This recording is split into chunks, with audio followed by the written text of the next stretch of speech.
Good morning, students. Today we are going to continue the remainings of the first chapter, components of ecosystem. Next section is water. Water. What about its distribution in Earth? Of the total amount of water, 95% of water is bound in rocks. It's not available for the life. Okay. Then what its balance? Only 5 percentage. And of that 5 percentage, we are taking that 5 percentage, balance 5 percentage. Of that 5 percentage, it's 97.3 percentage are present in oceans. Then waters 2.1 percentage are held in ice in polar caps. Then think about what only remains, only 0.6 percentage. That 0.6 percentage is the amount that we are utilizing. We are having, all the life forms are having only 0.6 percentage. Think what the negligible amount is available for the existence of life. Okay. Then in the aquatic environment means that includes both the marine and freshwater. And that environment covers 75% of our total Earth's surface. Coming to three phases of water, we already know that everybody know three phases are there. Solid phase is there, liquid phase is there, and gaseous phase is there. It's very basic knowledge. Solid means includes ice, glaciers. Liquid means seawater, fresh water, that all come under that. Gaseous means water vapors. Next slide. Properties of water. When considering all life forms, it's all 70 to 90 percentage is composed of water. Water has so many properties. Important properties are, first one, cohesiveness. Cohesive means one water molecule attached, cling, join with the other one. They exist in the form of a continuous chain without breaking apart. Understand? That property is called cohesiveness. Each water molecule cling with another water molecule. What the benefit of that property? Because of that property, water can stand as an excellent transport medium. Next property is its surface tension.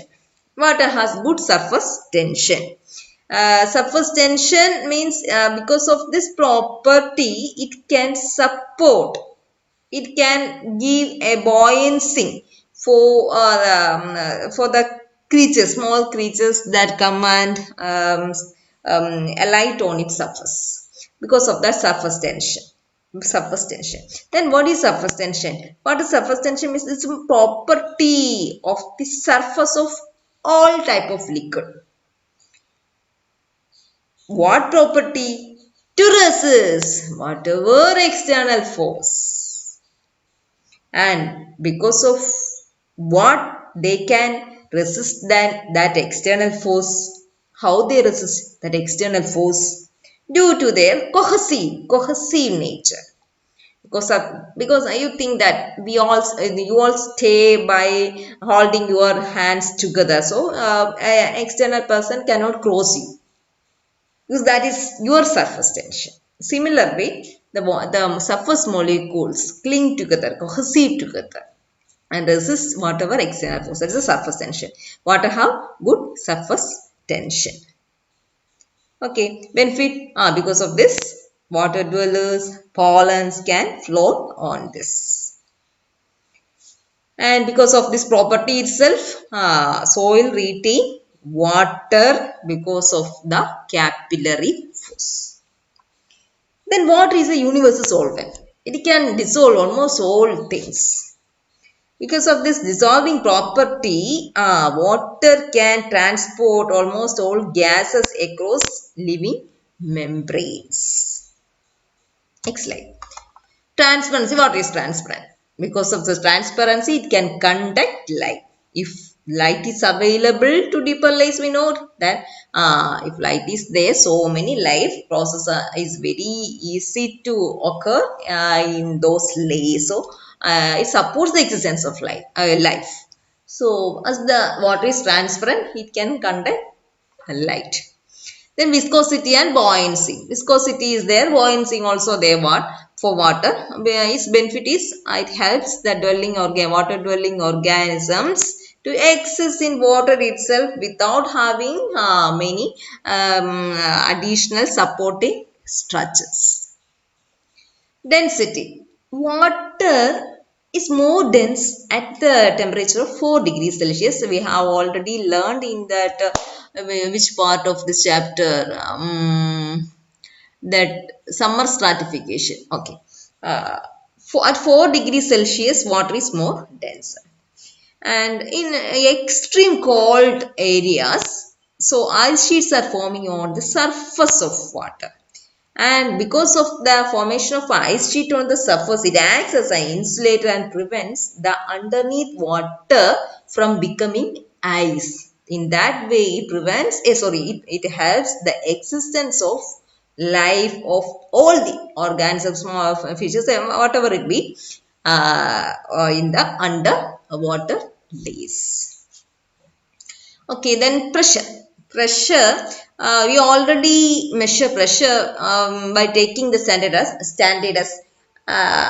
sea level. Sea level pressure is 1 atmosphere pressure, that is 760 mm of Hg. We are always comparing pressure of all places with this standard.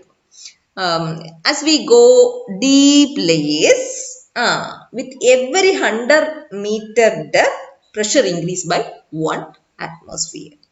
So, the ocean is so deep. So, you need to imagine very extreme be the pressure exerted there, and the organisms that dwelling there also need to adjust with that extreme pressure. That extreme pressure play an important role in molding their morphology. The organisms that dwelling in those regions have such a morphology to withstand that extreme pressure. Okay.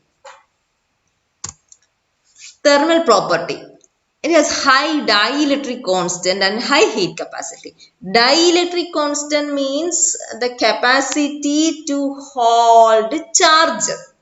That water has high capability to hold charge because it has H plus and OH minus ion. So it has high dielectric constant and also high heat capacity. High heat capacity, because of that high heat capacity, water needs to for boiling water, it needs to be boiled till 100 degree, and for freezing it need to freeze till 0 degree. So that much amount of heat is required to convert water from one form to another. So high heat capacity is there.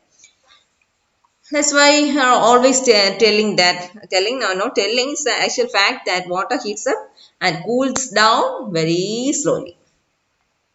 Then what is latent heat? As usually as one more question, latent heat. Latent heat means it's the amount of heat required to convert water from one form to another form. Maybe from solid phase to liquid phase without changing its temperature. What it is?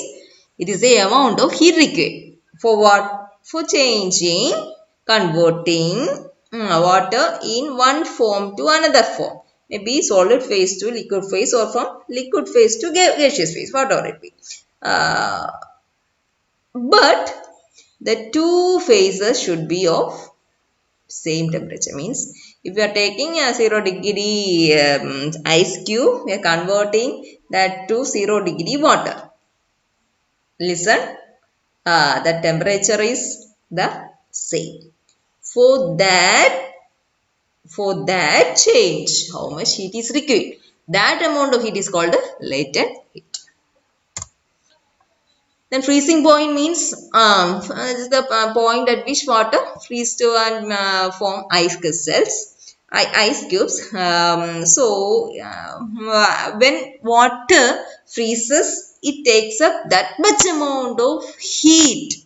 So it is removing that much amount of heat from that ambience to get freeze. Salinity. Freshwater salinity is highly variable. And what factor gives saline property to water? Especially some ions, mainly sodium, potassium, calcium, magnesium salts are responsible to give salinity to water. Marine water is more saline than fresh water. Usual salinity is 35 parts per thousand. And we also should familiar about stenohaline and euryhaline. Stenohaline means animals that can tolerate narrow salinity fluctuations. Euryhalines means animals can tolerate wide salinity fluctuation. They can adjust with wide fluctuations in the salinity. It's a table showing the composition of natural waters. Different types of waters are given here: river water, groundwater, sea water. And what about the proportion of these ions in each type of water? With this table, it's very clear. The salinity, how it varies. Only that much. Next slide. Water stress.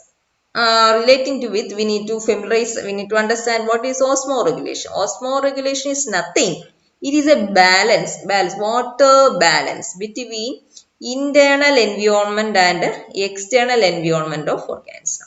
Suppose this fish is living in a freshwater system, and then that freshwater external medium contain more water and less ions, but inside its body have less water and more ions. So water flows from higher concentration to lower concentration. That means water from this side moves towards the body of the fish. That case, more water, excess water in its body.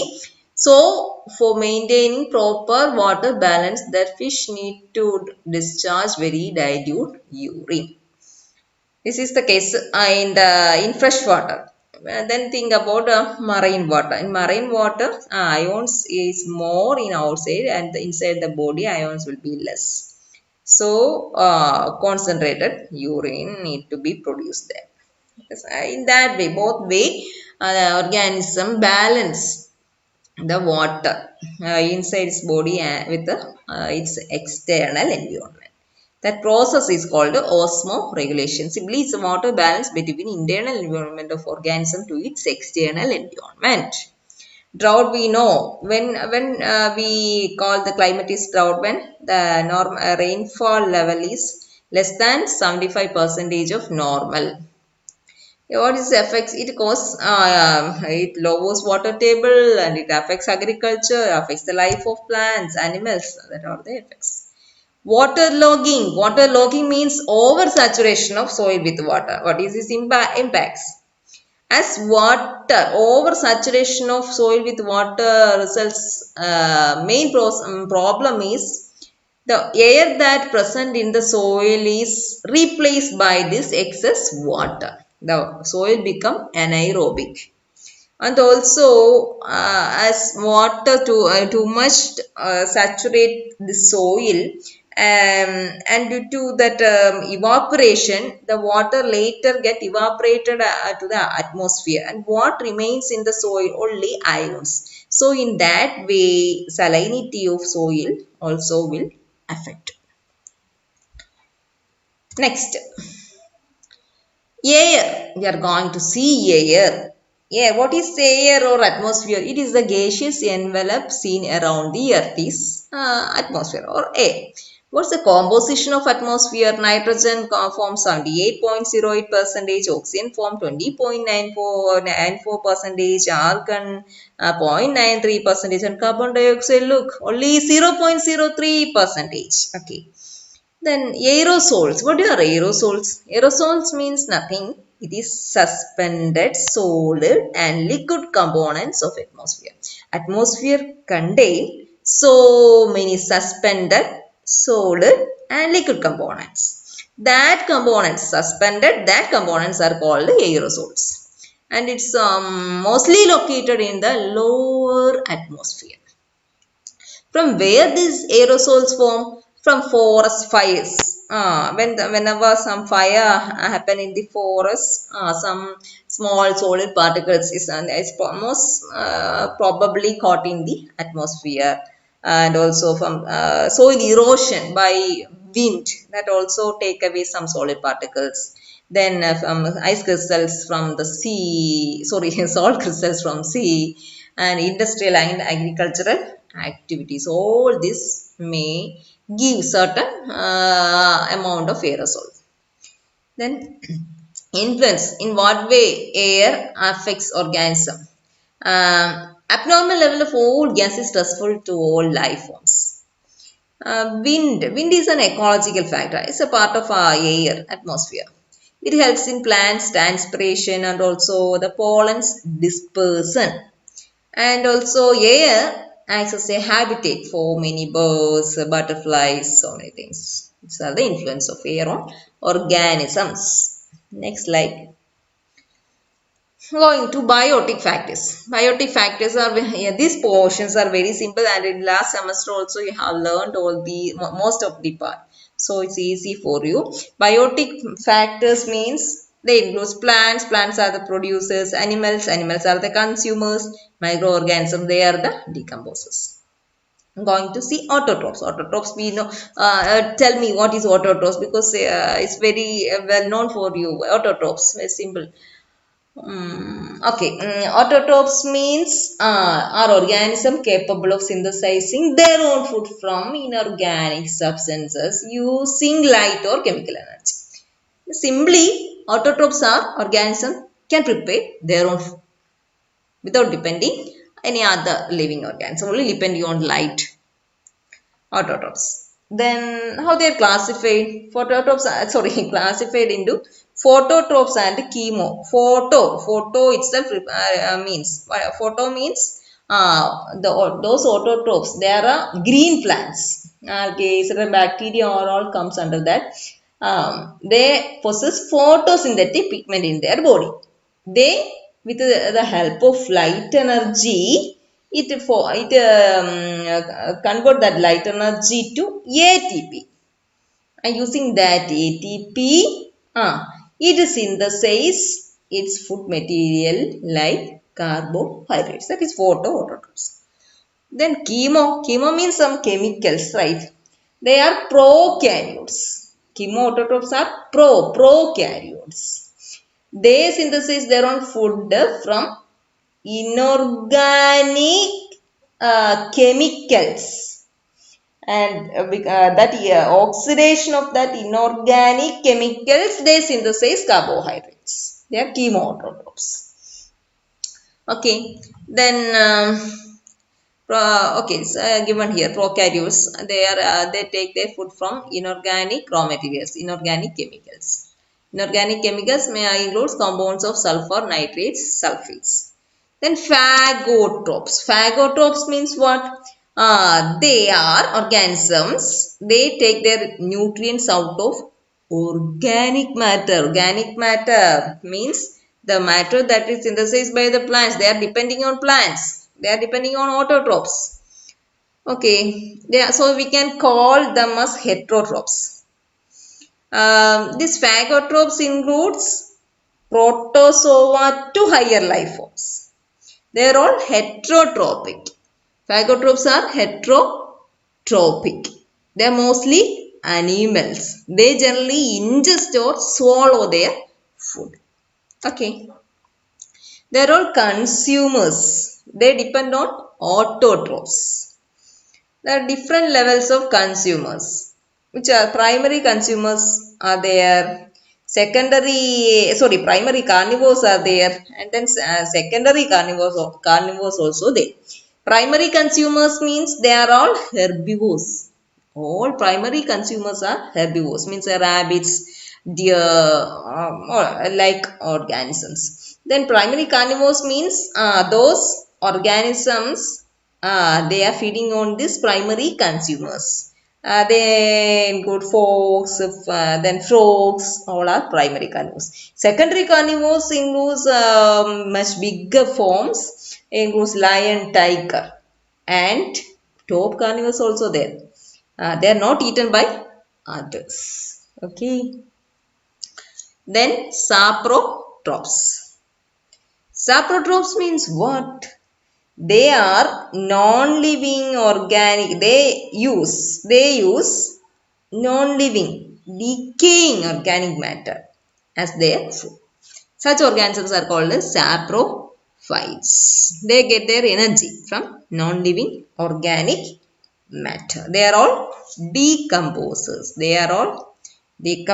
Examples: fungi, bacteria, protozoa. In what way they decompose? They decompose complex organic material into simple forms like amino acids and consume. Okay. Ecosystem interaction. Ecosystem interaction itself means that there is some interaction between what all? Living thing between there is interaction present, and living thing, non-living thing also interaction exists. So ecosystem altogether, if it need to exist, lot of interaction should be there. Okay. Interaction between abiotic and biotic components. For what all things, for energy and matter, all these interactions are occurring. Animals always depends plants for their energy. And matters mainly span around this carbon, hydrogen, phosphorus. Mostly for this matter, this biotic, the plants and animals are interdependent. In this picture itself, we can see and understand that here so many plants are there. They produce carbohydrate as a food. The rabbit feed on that carbohydrate stored in these plants, and due to his respiration is giving out again matter to the environment. It is used up by plants again. So there is interaction. The three-dimensional interaction. Ecosystem, three-dimensional interaction is there. Three way of interaction. You can see that. Here, as a animal is there, it depends, it plant for what all? Shelter, for oxygen and for food. And what it's giving back? It giving back through respiration. It gives carbon dioxide, and also it helps this plant for pollination and its dispersal. And came scavengers is another group. They break down both these plants dead matters and also these animals dead matters. Okay, scavengers. Then another form also there when this animal dead and die and decay, its raw materials also return back to the soil. So a three-dimensional interaction is there. Okay.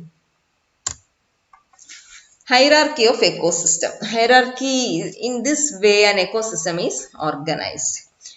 Species together constitutes populations. Many populations form communities, and several communities together exist and form an ecosystem. It is a self-regulating, and so many ecosystems together form the ecosphere.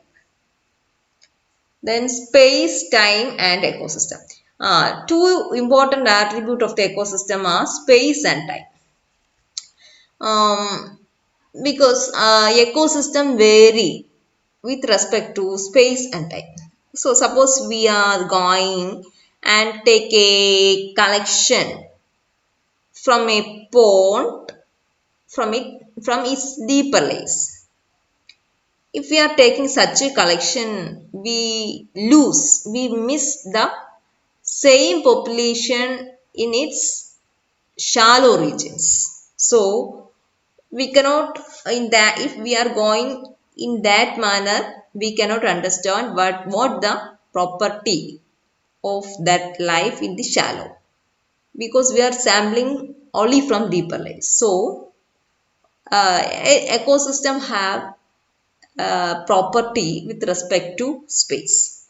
And regarding time, if we are taking that collection in summer season, then that sampling will be entirely different from the sample that we are taking in some other time, a rainy time or a winter time. So with respect to space and time, ecosystem vary, and also as the time goes by, also its appearance, its depth, its size also may undergo drastic changes. Okay, the space time and are the main attributes of the ecosystem. So we can see here in this picture, as the time goes by, the size of this pond increases. So just only to show that height, time, width, space. It has, with respect to all these parameters, that particular ecosystem have some past, present, and future. And also two ecosystems that lying close to each other, they are interrelated because from this yeah, pond ecosystem, it's a body, from this percolations of some nutrients that helps in the nourishment of or the plant growth or algal growth in this ecosystem. So in some way or another way, the adjacent close the ecosystems that lie close each other are interrelated. Next, cybernetics and ecosystem. Cybernetics means, what is mean by cybernetics? It is a science of system communication. Means self regulation. Simply, it is a self regulation. In the form of a definition, we can tell it like cybernetics as a science of systems of communication and control in machines and living. What all system, what all arrangements there in whatever wherever in machine or it in living things for maintaining a balance. What all means, it is adopting that to maintain a balance, that all measures are called cybernetics. Simply, it is a self-control. Two-way, a balance can be made. Negative or stabilizing, and through a positive or disruptive. Negative or stabilizing means that balance is always brought up by reducing something. Think about a refrigerator. Inside the refrigerator, whenever the temperature exceeds a set value, the internal that adjustment works, again works, starts to work and reduce the temperature. There that balance is maintained by reducing, so that's why negative. Consider the case of predator prey. When the prey's number increases, the predator by feeding maintain its population number by reducing, that's why negative. But in the case of positive, means spread of an epidemic. This epidemic, what it is doing, it is supporting. It's not reducing. Here that effect what effect is occurring there? If epidemic is happening, it is spreading. So it is supporting. So it's in that way, it is a positive. A positive feedback. Cybernetics in ecosystem, as a picture is here. You can say ecosystem. Ecosystem here, so many living things and non-living things are there. There exist so many interactions in a controlled way for its existence, and it gives some input, and this ecosystem gives some output, and this input and output both are necessary for the existence of this ecosystem. Homeostasis in ecosystem. Homeostasis is an important feature of the ecosystem. Homeostasis, we know that it is a tendency to resist any sort of change and to remain in equilibrium itself. It likes equilibrium only. That is homeostasis. So, in what respect that balance is required? In the terms of protection, in the terms of consumption, and also in the terms of decomposition. In the form of production, consumption, and decomposition. All these way a balance should be, a equilibrium should be there. If any of this factor exceeds, that ecosystem may disrupt. So cybernetics in keeping homeostasis. I already explained to you that temperature regulation inside the fridge. Other examples also there. So if questions like asking you homeostasis in ecosystem, you need to explain what is homeostasis and to give examples here. One example is relating with between phytoplankton and zooplankton, because phytoplanktons are food for zooplanktons. So, is phytoplankton is positively supporting zooplankton and zooplankton is negatively supporting phytoplankton. I think phytoplankton, when the number of phytoplankton increase, its food for zooplankton increase, and it feeds on and reduces its number and maintains its population. In the similar way, when phytoplankton's number is very low, then it affects the population of zooplanktons because it is not getting enough food.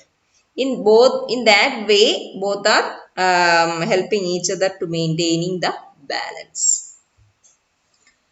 And regarding oxygen and carbon dioxide, in an ecosystem, when temperature is high, all the metabolic activity of organisms in that aquatic system occurs in peak level. As a result, more carbon dioxide will produce in that aquatic medium. And oxygen level was lower when compared with the level of carbon dioxide. What results? The result of this, by taking this additional excess carbon dioxide, the aquatic plants increases its level of photosynthesis. As the level of photosynthesis by the aquatic plants increases, more amount of oxygen will produce. In that way, again, that balance is maintained.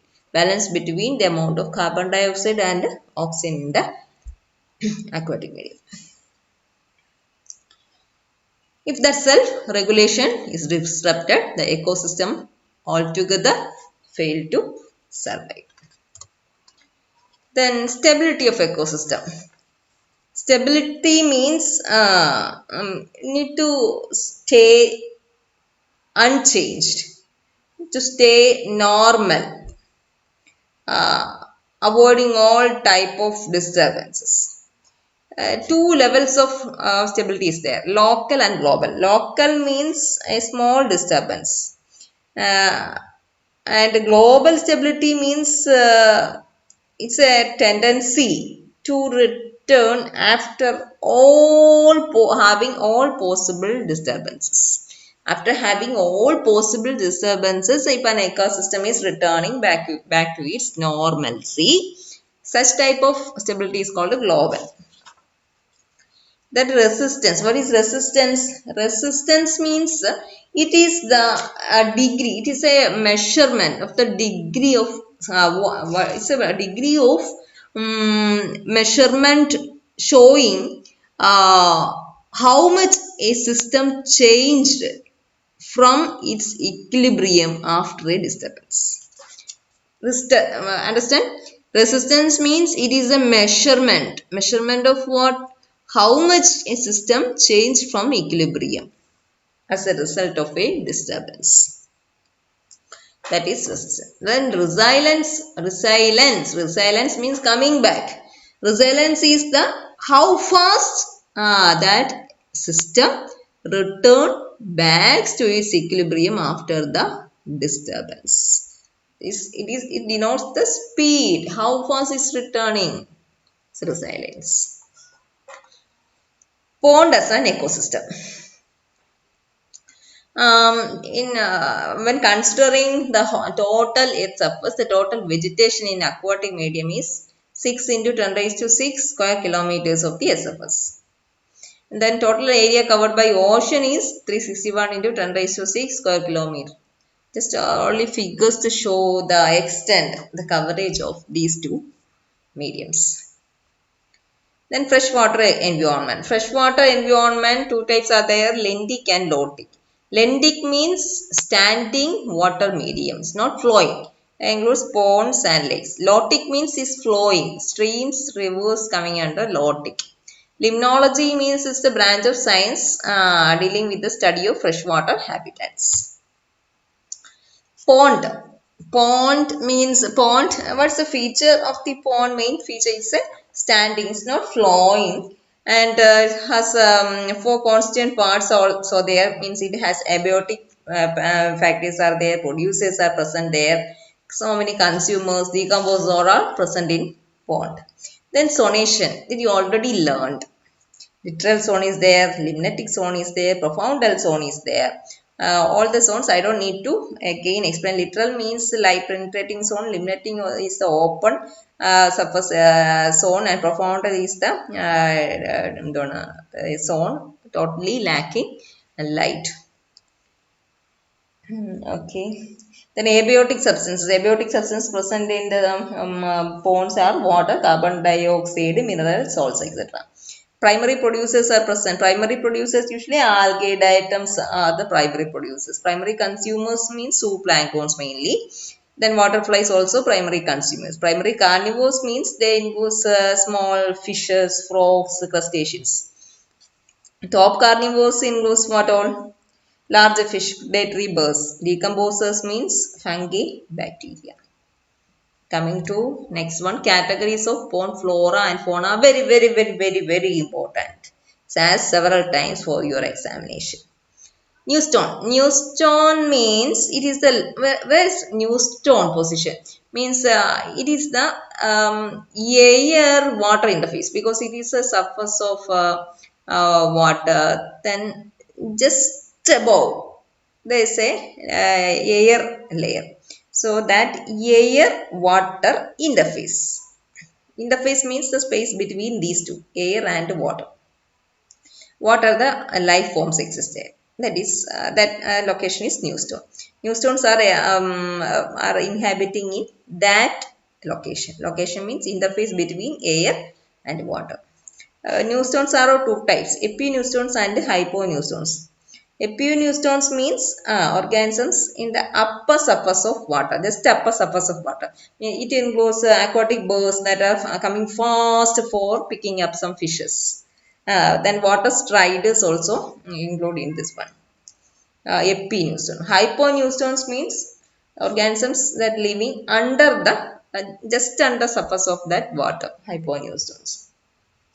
There are also mosquito larvae, bacsimmers, all coming under this category. Planktons also. Planktons is the next category. Planktons is nature. They passively float in water because they didn't have their own locomotory structures. They are moving according to the direction of water current. They are planktons. Two types of planktons are there, phytoplanktons and zooplanktons.